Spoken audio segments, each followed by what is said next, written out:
Praise the Lord. परमेश्वराची स्तुती हो. नमस्ते सगळ्यांचं स्वागत आहे माझ्या चॅनलवरती. प्रियांनो, मी माझ्या ऑफिसमध्ये उभी आहे. ऑफिस म्हणजे प्रत्येक गृहिणीसाठी तिचं हे किचन, तिचं एक ऑफिसच असते.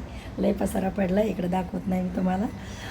पण तुम्हाला सांगू का, खरंच एका बाईला आनंदी ठेवणं एका बुद्धिमान माणसाला जमतं बघा. काही मूर्ख लोक नुसते चिडचिड करून घराचं वाटोळं करतात. घरातली बाई खुश आहे तर सर्व तुमचा परिवार खुश आहे. भावांनो, तुम्हाला एकच मी चाबी देईल की सर्वशक्तिमान परमेश्वराला आपली कंप्लेंट जी आहेत ह्या दुनियाच्या न्यायालयामध्ये नेऊ नका. उपरवाला परमेश्वर न्याय करणारा प्रभू आहे, आपला ऐकतो तो परमेश्वर. तर आपले प्रॉब्लेम त्याला सांगा आणि एवढं शिका आपल्या बायकोला खुश ठेवायचं. माणसाने कितीही पुस्तकं वाचले, जर त्याला आपल्या बायकोचं मन वाचता येत नाही ना, तर तो फेल आहे तिथे.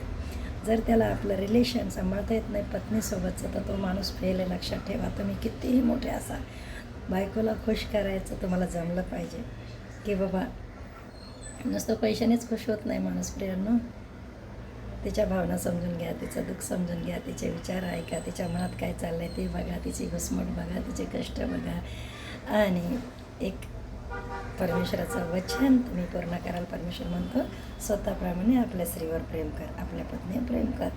तर प्रियांनो, हे आजचा संदेश होता भाऊ लोकांसाठी. जर तुम्हाला तुमचं जीवन सुखी पाहिजे असेल तर तुम्हाला काय दिले तिकडे बघा, बाहेर फोकस करू नका.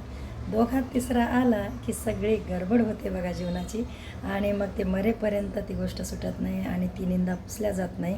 त्यामुळे तिसऱ्या लपड्यात पडू नका. जे आपल्या पदरात दिले देवाने त्याला जीव लावा, त्याला गोड करून घ्या, त्याला सांभाळा आणि अशा प्रकारे आपला संसार आणि सुखी करू